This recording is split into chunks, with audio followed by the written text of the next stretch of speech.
by J.C. McRae. A production by Parahuman Audio.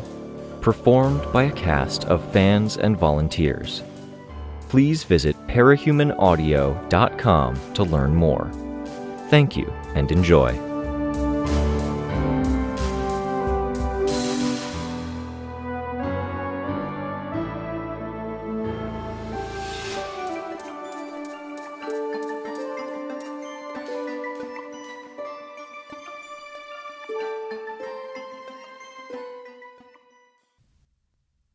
I hate this, Chastity thought.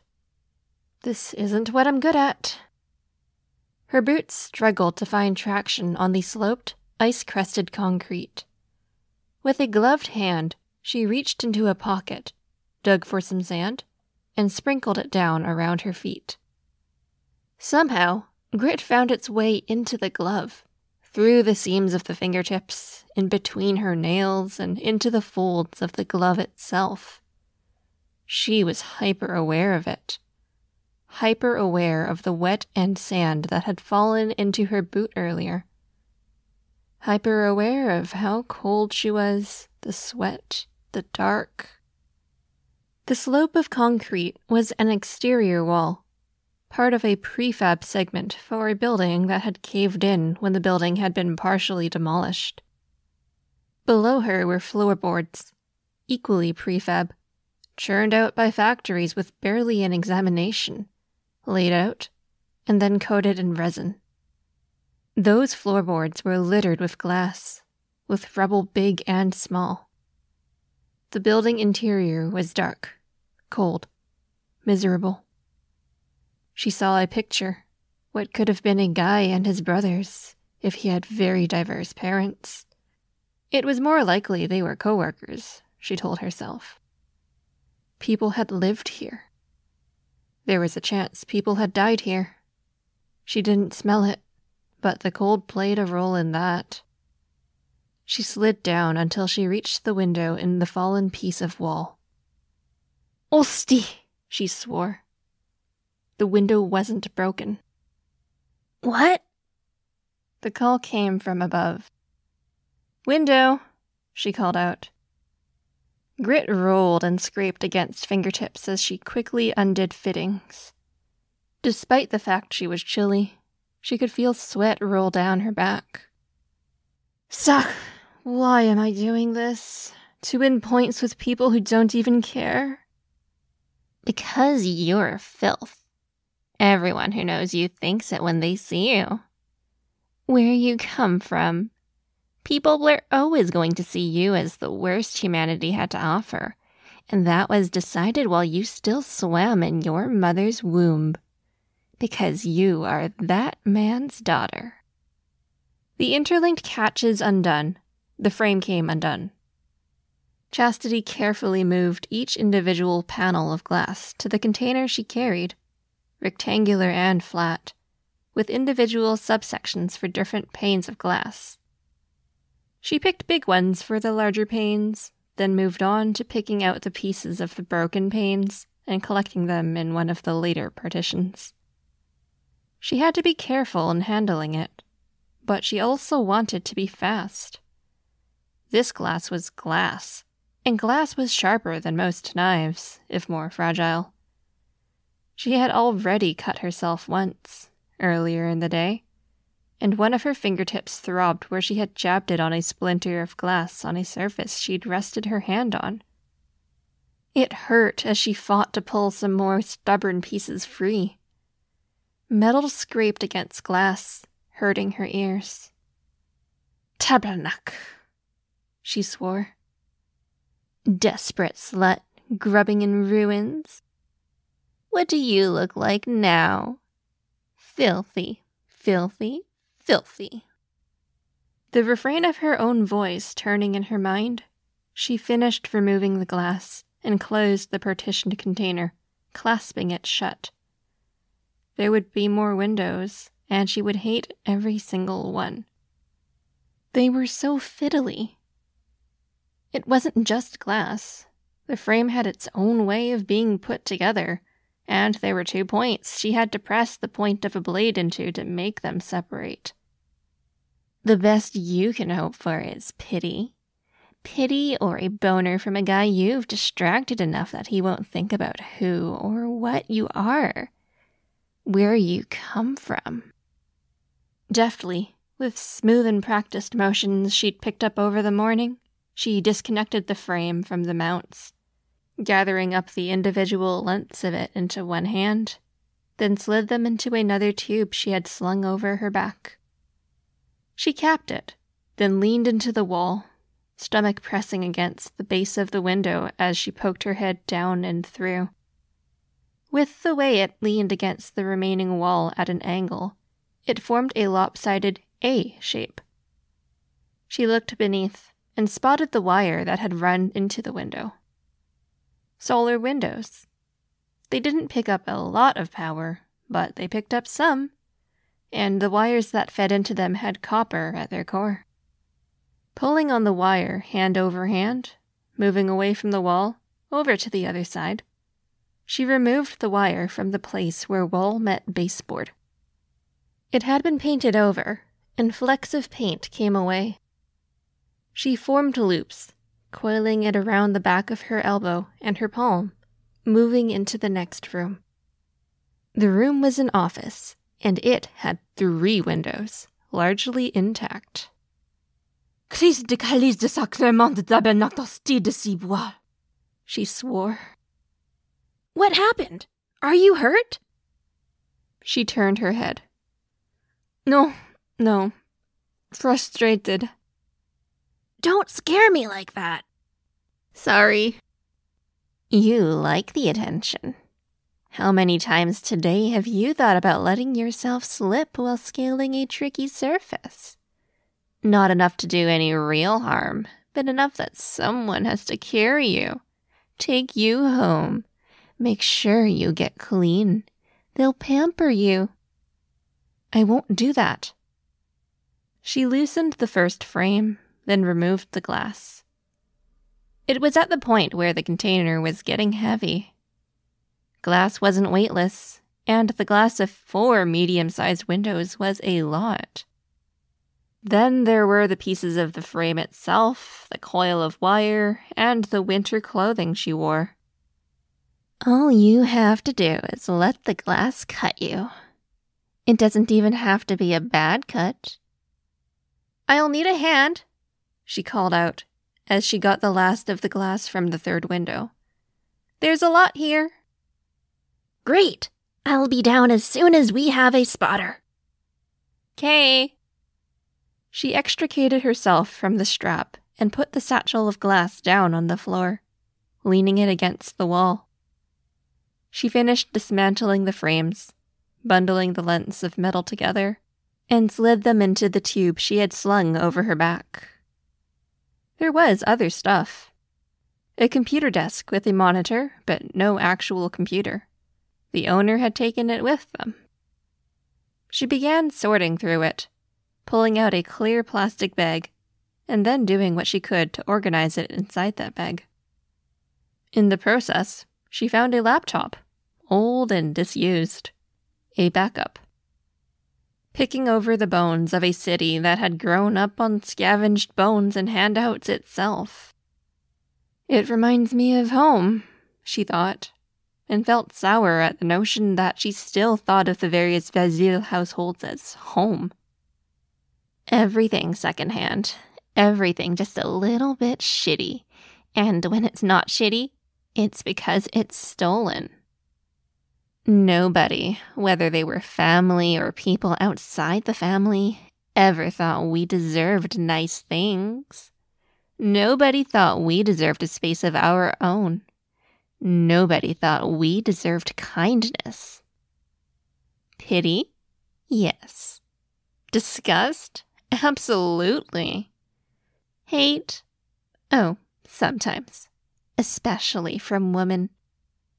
If you want kindness, Chastity Vazil, the closest you're ever going to get is from a man with a heart-on and an urge. That's all you get, and that reality was decided before you were born. Chastity turned, surveying the room. There were 3 more spots to check: the bookshelf, the computer cables and peripherals, and the clothes. She found herself gripped by paralysis. The bookshelf was valuable, but the contents were heavy. The cables would be a mess in the moment, untangling them. But that stuff was always sought after. Even though the clothes were men's clothes, she found herself wanting to go collect that stuff, because it was soft and she could take her gloves off without her hands getting too cold as she sorted through it all. Caught between the 3 decisions, she did nothing at all, except feel pressured, tired, sweaty, and gritty. Piteous, disgusting. Her own mental voice supplied the words. She inhaled slowly, and the intake of breath came with a hitch. Unwanted. The exhalation was interrupted by the thought. Aunt Rachel loves me, she reminded herself. She wants me around. She uses you. You have powers. You are useful. Candy loves me. Candy doesn't understand you. She pushes the memories and moments out of her head. She's young enough that most of it is like a bad dream to her. Only a few moments really stuck. Only a few rules and limits and buttons that someone could push that make her start acting out. You resent her for it. You resent that she only had a few years where she was old enough to know what was going on. Only a few years where Father felt like she was worth paying attention to. By the time he had her, he was bored enough with children that he didn't pay her much mind. You broke that ground. He got bored because he paid that attention to you. You, Cherie, Jean-Paul, Valentina, Guillaume. Trying to break you, trying to make you trigger. Trying to make you soldiers. Or just the days he was an asshole who wanted to hurt someone, and you were the first person he saw after the impulse crossed his mind. You had 5 more years in those houses and hiding spots than she did. 5 more years with Papa. That's why she will heal. She'll hang out with friends and laugh, and there will be days, or weeks even, where she doesn't think of him. And you won't. You resent Candy for that. So no, she doesn't count. Up to this point, she'd been able to manage. To push forward, do what she needed to do, and... Cassie's here! I'm coming down! Cassie, she thought. Cassie's here. Cassie counts. No thoughts sprung up. No doubts. No contradictions. She heard the scuffle. Be careful, she called out. It's icy. There was a skid, sharp and swift, boots rolling over the sand instead of finding traction in it. Her head turned sharply, expecting to see the crash. Rain stopped himself in midair, then let himself go again. His boots hit the floorboards, and the container of glass she'd collected and set down near that spot rattled with the nearby impact. He bent down, grabbed the strap, and gave it a test lift. Oof, good collection. Thank you, she said. She gave him a smile. And you got a bunch of stuff over there. This is great. Thank you, she said, giving him a curtsy, picking up the sides of her jacket. He smiled and walked past her. She could feel him there, her power telling her that he was there. She could sense the totality of him, proportions like how he'd put on muscle but lost weight, to the point he was rangy. She knew he worked the jobs where people got extra servings, because they needed the extra servings, but he ate like someone on rations. That he was tired, in part as a consequence of diet. in part because he worked harder than many of the other people out there. She knew, through the dull sense of his physicality that her power provided, that the smile and proximity to her went along with the faintest of good feelings flashing through his body. She wasn't sure how to interpret that, except that most of her male family members didn't do that. It kind of disappointed her, and she had no idea if she was being unfair, or if she'd be more hurt if he didn't feel anything at all. He went straight to the tech stuff she'd grabbed, lifting up the bag to peer inside, because of course the tinker would be curious about that. She leaned against the doorframe, still trying to quiet the anxieties that had leaped into her chest, and studied Rain as he studied the tech. His nose had been broken once and hadn't healed quite right, and with the light shining in through the holes where the windows had been, now open to the elements and letting the chill wind through, she could see spots on his face where there were faint lines, the faintest of scars. He hadn't cut his hair in the last few weeks, and she kind of liked it better like this. Medium length, instead of being so short that nothing could be done with it. She walked past him, then stopped at the end of the desk, just a couple feet to Rain's left. She leaned on it, arms folded and resting on the desk, fully aware she was giving Rain a good view of her cleavage. He noticed, and she felt the rush run through him. There were no details. There was no nuance.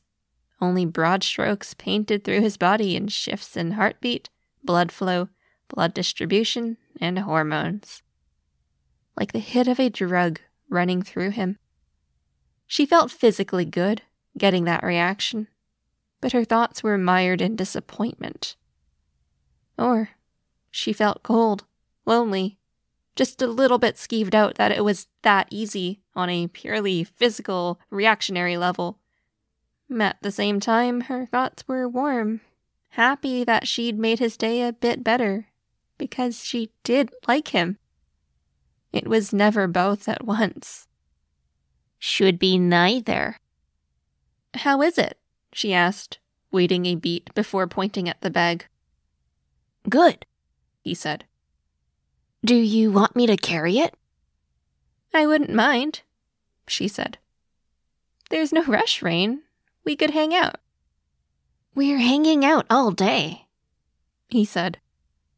I mean, there's a bedroom just through there, she said, her eyes locked to his. Searching, studying. She saw doubt. A fraction of it. Hesitation. Smiling, she gave his arm a push. Just kidding. Désolé. He smiled, but he was studying her face. Are you okay? Of course. You use French more when you're stressed. You're more... He made a hand gesture, like he was wafting perfume toward himself. She straightened, adjusting her coat, still smiling a bit. I'm fine. He stopped using his power, withdrawing the effect he'd cast out and into the apartment area. The difference in the ambiance hit her, making her blink a few times. I'm fine, you can keep using it. I watched how you were when you were working before. You came up. I had doubts. Now, seeing you, hearing this swearing... I'm fine, she said, smiling, giving his arm another push. Really, you're sweet, but I'm fine. He shook his head. I can take it. I don't like making you unhappy, he said. I'm unhappy most of the time. I want to get stronger. I'm working faster. Faster than some of the people who've been doing this for a week. Then keep it up. I'm resistant. You've been enduring it most of this morning. I think I shouldn't anymore. You were using it on those men who work for Aunt Rachel when Roman was training with them. This is different. I don't see how. It is miserable, but misery teaches. It is the misery of struggle condensed into minutes instead of days. Rain sighed. She felt a bit of hope. No, he said. No, I don't want to make you unhappy. I have to trust my instincts here, and my instincts are... No. Sorry. Later today? Not again. At least for a year. She turned, raising a gloved hand to her head to fix one strand of long, wavy black hair that was blowing across her face. They'll all leave you the moment you start depending on them or stop being useful. The thought crossed her mind, less sharp than it had been when she'd felt Rain's power. I came today because we thought I could benefit from this power of yours. Is this the end of our reasons to spend time together? So needy, so desperate, clutching for him. He frowned. Do you want it to be? You answer, she pressed. I kind of figured we were friends at the very least, and that's enough reason to hang out. An expression crossed his face. Worry and insecurity. She could feel it in his entire body, in his gut, painted with a fat brush better suited for painting walls than nuance. She felt the exact same thing that was plain on her face, but she was much better at hiding it. She reached out to touch his hair, running her fingers through it. Good answer. Oh, good, he said. She could feel his anxiety. You sure you don't want to retreat to the bedroom? She asked. It was a reactive thing in response to that anxiety, and one she kicked herself for. Cassie will keep an eye out. I'm sure she'd be happy for us. You sound desperate. The thought flickered through her mind. It's not fair to leave her waiting in the cold, he said. You're a good man, Rain. Thank you for being so considerate of her. She's cool, he said. And she's important to me. My platonic life partner. He just smiled, still anxious, still with blood pumping, still awkward. Come, she said. She'd put him on the spot so many times in the last couple of minutes. Tested him. It was fundamentally unfair. To make it up to him, she took the lead, made things easy for him. She pointed out some things like more wire near the windows, some of the books. It was 5 minutes of busy work, of distraction from the awkwardness. She could sense it in him as tensions eased and heart rate slowed. He took the bag of components and the satchel of glass panels, using extra robotic arms from his sleeves to help hold and position everything. She walked over to the slope of fallen wall and gave Cassie a small wave. Cassie wore her jacket, covered in patches, with its heavy, fur-lined collar, a dog at her side. Her hair was such a mess, and the hairband she wore was a dog collar fixed to something more rigid, another dog collar around her neck.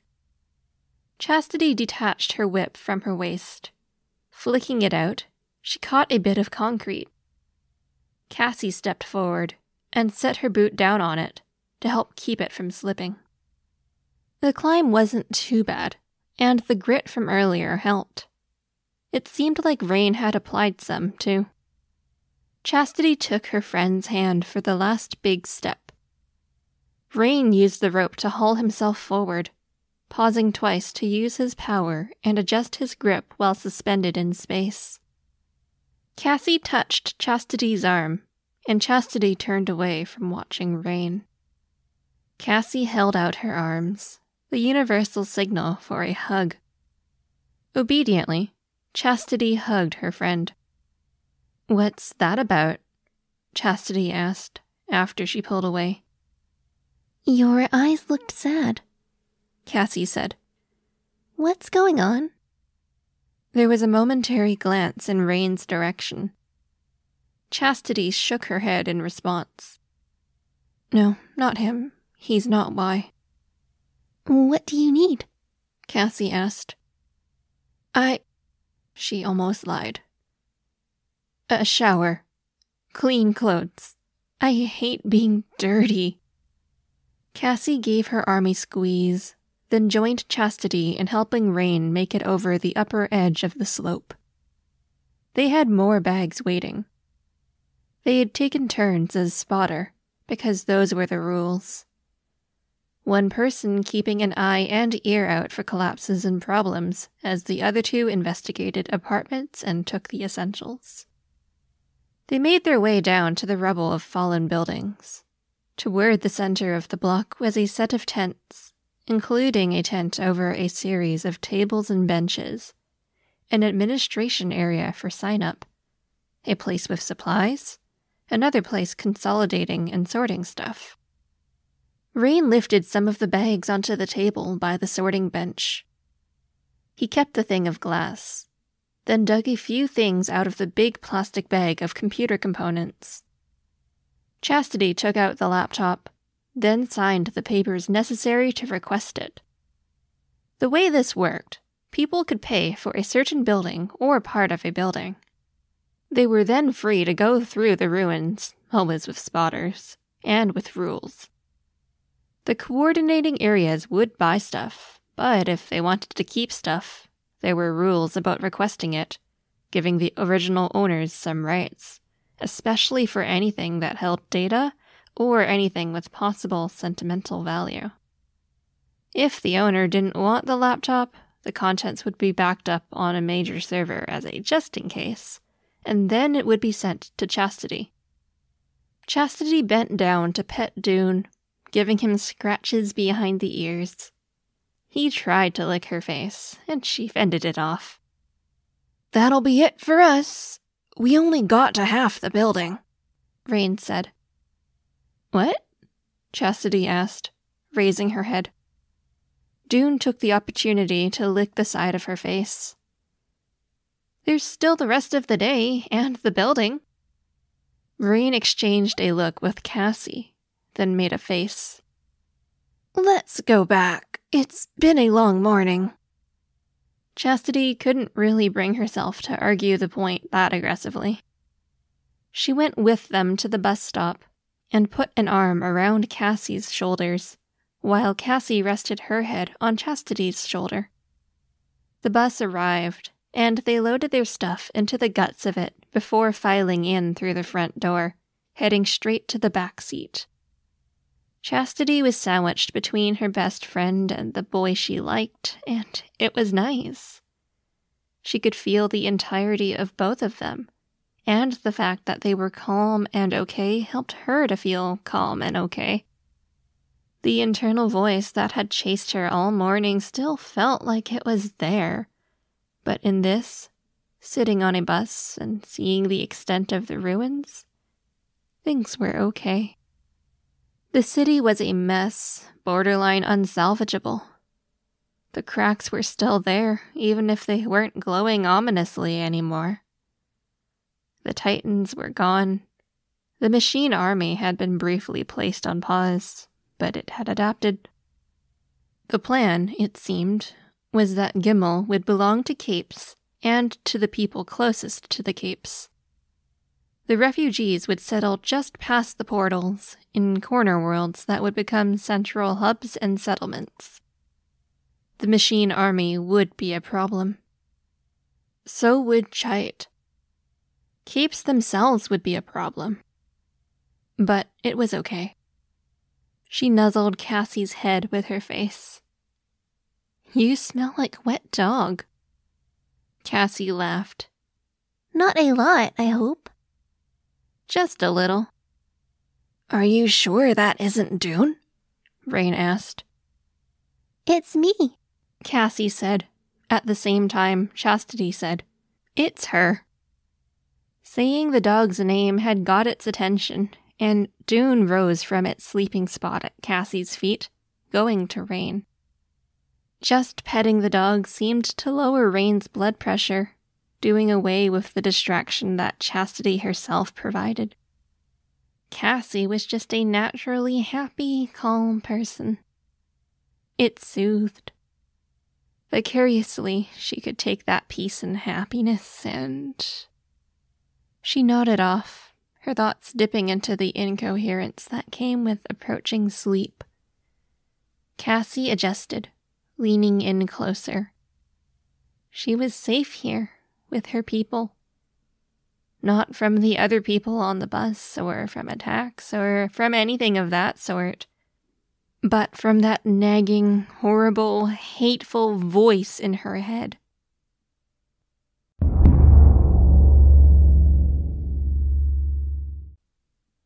Freshly showered, dressed up in a black blouse with a low-cut V-neck, embroidered black pants with a flower lace pattern, and a nice coat that was leaps and bounds different from the rugged coat she'd worn for scavenging. Her boots had raised heels. Aunt Rachel's wasn't a place for nice clothes, but nice clothes did a lot to give that inner voice a little less ammunition. So did being showered. So did having her hair perfect. There were dogs milling around, the occasional dog barking, and signs of horses.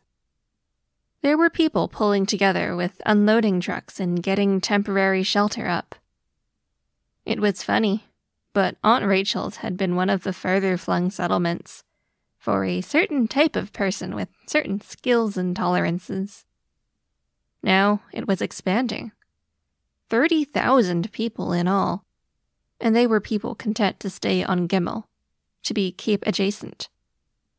She navigated the winding path down the hill. Rain was out there, talking to someone, and it didn't look like he had backup.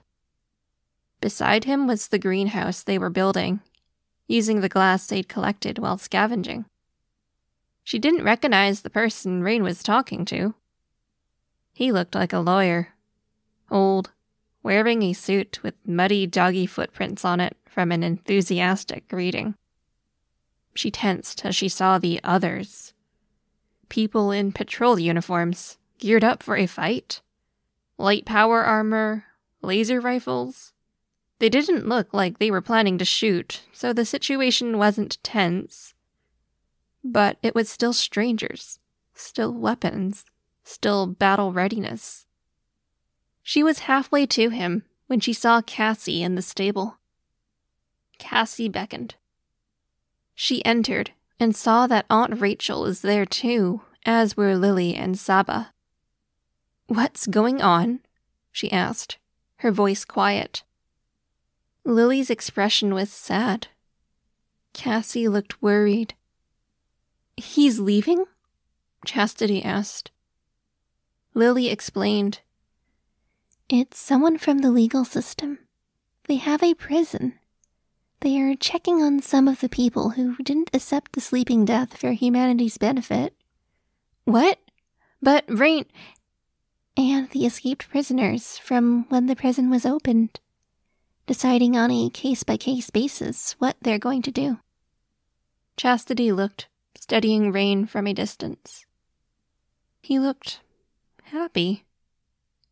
Or maybe that was the wrong word. Relieved, like a weight had been lifted. He looked a year younger, almost. He wanted this. It weighed on him all the time, and now he wanted to go to jail, to atone. "Stop them! Say something!" She took Cassie's hand and squeezed it hard. "He's good to you, Chastity. He's one of the only people who is." Rain nodded, the smile dropping away. His expression was so serious. The soldiers in armor approached. One pulled out a set of handcuffs. "You can hook him in. Give him your virginity. Play on his natural heroism. You can do something, anything, before he leaves and becomes someone entirely different. I have to be good to him too. I have to let him go. A hand settled on Chastity's head, and she flinched. Her hair, which she'd just gotten right. It was Aunt Rachel, because of course it was. The woman walked past Chastity, out of the stable, and toward Rain. "Rachel," Saba called out. "don't cause a scene." Lily and Saba pushed past Chastity on their way out of the stable, following. It was only after Cassie started following and pulled on Chastity's arm that Chastity pursued. One of the soldiers pointed his laser gun at Rachel. "Don't point a gun at me while you're in my territory," Rachel said, ominous. Some dogs were approaching. "It's okay, Rachel," Rain said. "Guys, it's okay. There's no need for a problem." "What did you do?" Rachel asked. "It was a while ago. The trial already happened, but the punishment was suspended. I still have years of my sentence left." "You told me you'd built my greenhouse," Rachel said. I'm sorry." "I want him," Rachel said. "He works hard. He can build stuff. He has skills." "This isn't a negotiation," the man in the suit said. "I don't care. I want him." "Excuse me?" Lily said, pushing past Rachel.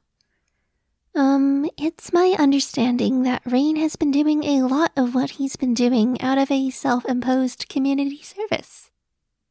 He mentioned that it'll count for a great deal when it comes to the parole hearing, which would be in 2 years. I will make a note of it.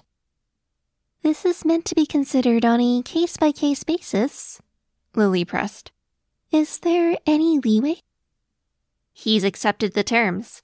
He pled guilty. He's cooperating now. "He's a minor," Lily said. "He's still under 18. He has no guardian. We could argue this."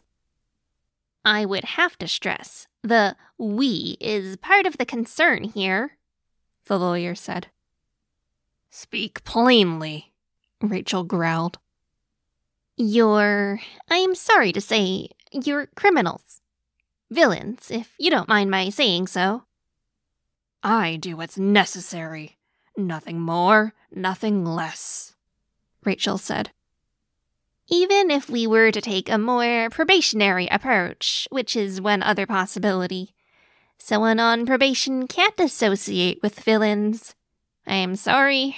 You could push for it to go to tribunal. It would be argued, but... The man trailed off. Either way, I lose my friend, Chastity thought. The boy I like. "I'm not a villain," Lily said. She reached out for Saba's hand. "It's already been established with the wardens. My partner and I are leaving tomorrow. We'll be bringing others with us to establish ourselves in the city itself." As heroes. "As heroes with oversight. If it keeps Rain out of jail and keeps him in a place where he's healthy, productive, and still working off his sentence by contributing to the community, jail won't make him a better person." Contributing to the community, but not as a cape. "Not as a cape," Lily said firmly. "For how many years?" It would have to be until he turned 18. 1.5 years. We consider it, the man said. I'd have to check. And, of course, it would have to be okay with Rain. Rain looked at the collected undersiders, at Chastity, at Roman, who stood off to one side. He nodded. The man addressed Lily. "Give us your contact information. If you're moving tomorrow, we'll come meet you in 2 days, after checking with the wardens." Lily walked away with the man, pulling out her phone. Saba remained behind. "You're really going?" "Yes," Saba said. She smiled. "For too long, I've pulled Lily after me. To dark places even I hated going to. I think that's what scared her more than anything. I was making compromises to stay connected to the Undersiders and help support New Brockton, and I think it's time Lily do what she needs to do. I'll support her. Roman's coming, too. So are several of the other locals without powers."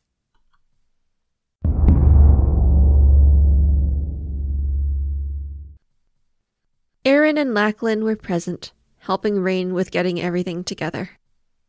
They were among the Cape adjacent, but they would be staying near Aunt Rachel's. Rain had worked late to help build the last of the greenhouse.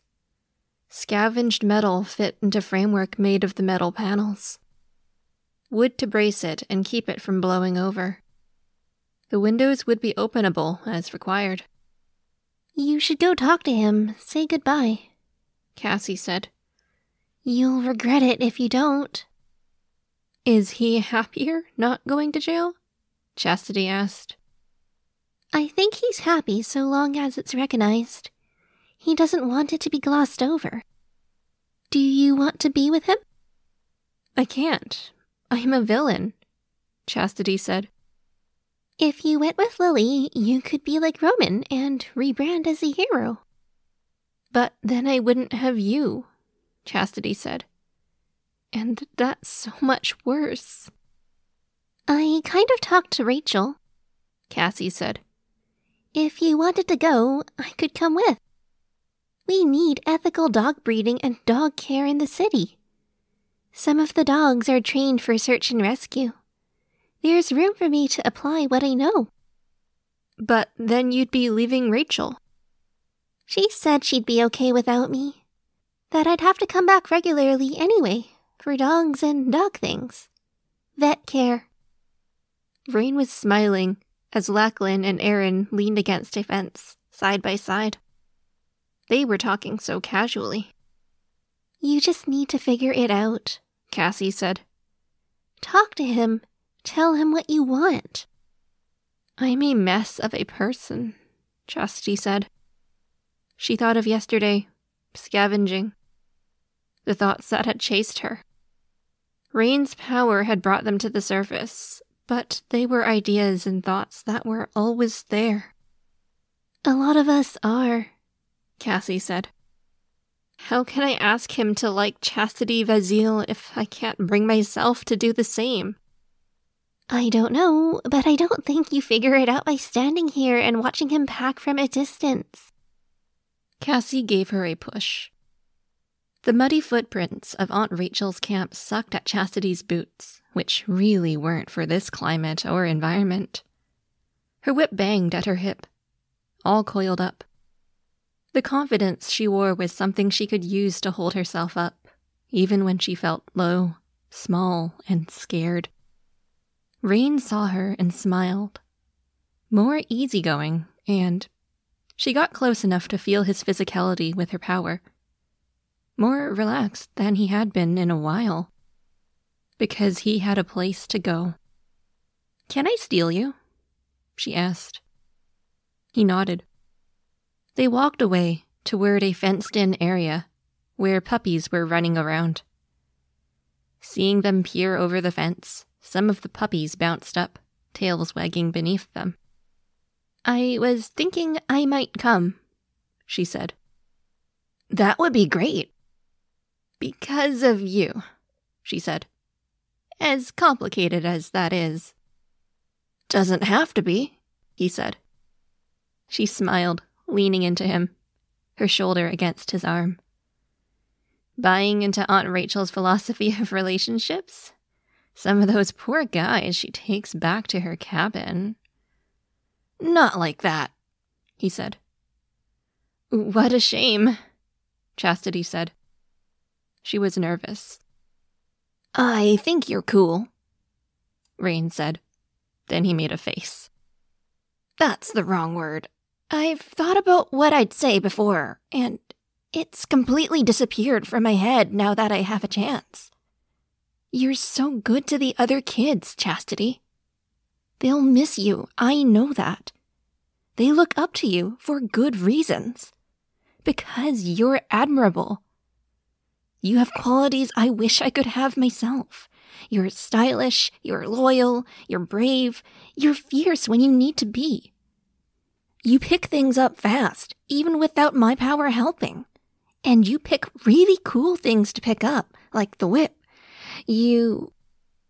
Her heart was warm with the praise, her head aflutter with the doubting words and contradicting sentiments. She mostly hunkered down, leaning against the barrier, and looked down at the puppies. I want to be friends, he said. She looked at him, a slight smile on her face, even as her heart hurt. Not as a rejection, he said. As a prelude. I've got to at least serve my sentence, do the community service.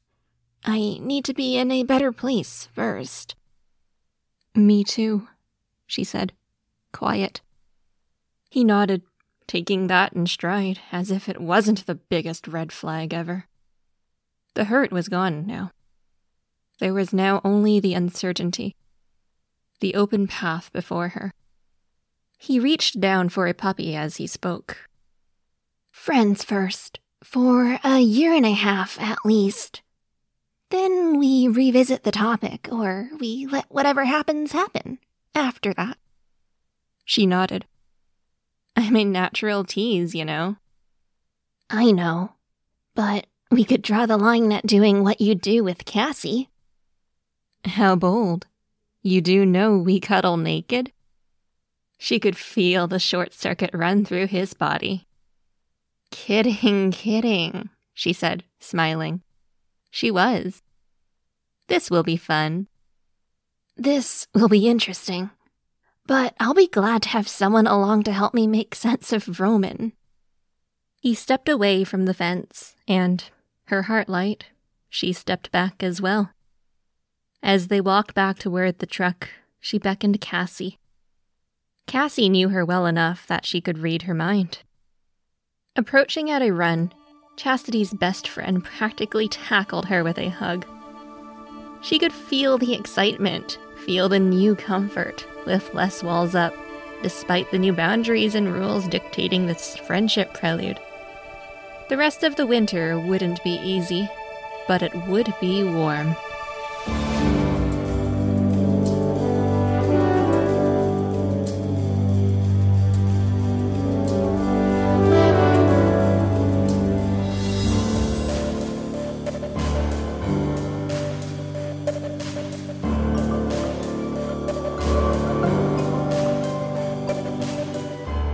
This was a production of Ward by Parahuman Audio. Ward and the Parahuman stories are written and owned by J.C. McCrae. You can find the original text and support the author at parahumans.net. For more of the Ward audiobook, as well as other community works, please visit parahumanaudio.com. Music for this chapter was by Evan Witt. Find out more at wittynotes.com. Editing by SamuraiBuko. Narration by Torchide. Find more of their work at our website.